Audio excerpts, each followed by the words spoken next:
వైఎస్ఆర్ జిల్లా రాయచోటి శాసనసభ నియోజకవర్గ ఎమ్మెల్యే గడికోట శ్రీకాంత్ రెడ్డి జిల్లాలో 10 శాసనసభ నియోజకవర్గాల్లో రాయచోటి కూడా ఒకటి. కాంగ్రెస్ పార్టీకి కంచుకోటగా ఉన్న ఈ నియోజకవర్గంలో కేవలం ఇప్పటివరకు టీడీపీ 2 సార్లు మాత్రమే గెలిచింది. శ్రీకాంత్ రెడ్డి ఇప్పటివరకు 3 సార్లు ఎమ్మెల్యేగా గెలిచారు. వైఎస్ఆర్ కాంగ్రెస్ పార్టీ ఆవిర్భావం నుంచి పార్టీ అధినేత జగన్ కు వెన్నంటి ఉంటూ వైసీపీలో సీనియర్ నాయకుడిగా కొనసాగుతున్నారు. రాష్ట్రంలోని పరిస్థితులపై గడికోట ఎప్పటికప్పుడు స్పందిస్తుంటారు. ప్రతిపక్ష పార్టీ ఎమ్మెల్యేగా అసెంబ్లీలో తన వాణిని వినిపించారు గడికోట.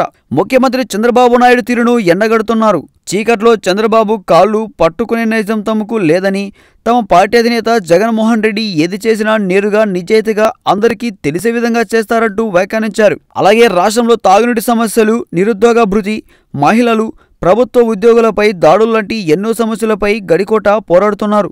సాగునీటి ప్రాజెక్టుల పేరిట ప్రభుత్వం చేసిన అక్రమాలు, పార్టీ ఫిరాయింపుల అంశం, స్విస్ ఛాలెంజ్ విధానం, రాజధాని కోసం చేపట్టిన భూసేకరణలపై ప్రశ్నించారు.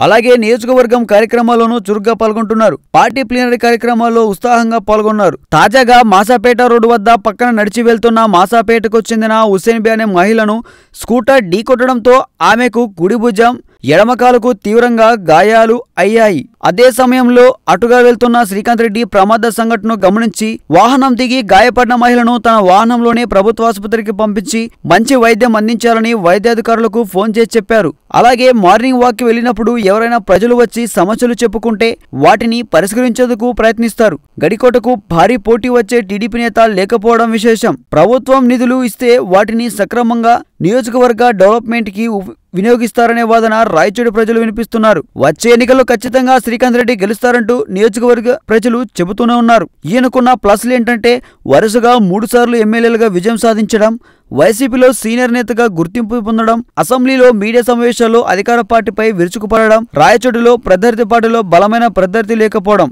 మైనస్లు పబ్లిసిటీ, పిచ్చే ఎక్కువ అనే ఆరోపణలు, టీడీపీపై అనవసర విమర్శలు చేస్తారనే ఆరోపణలు.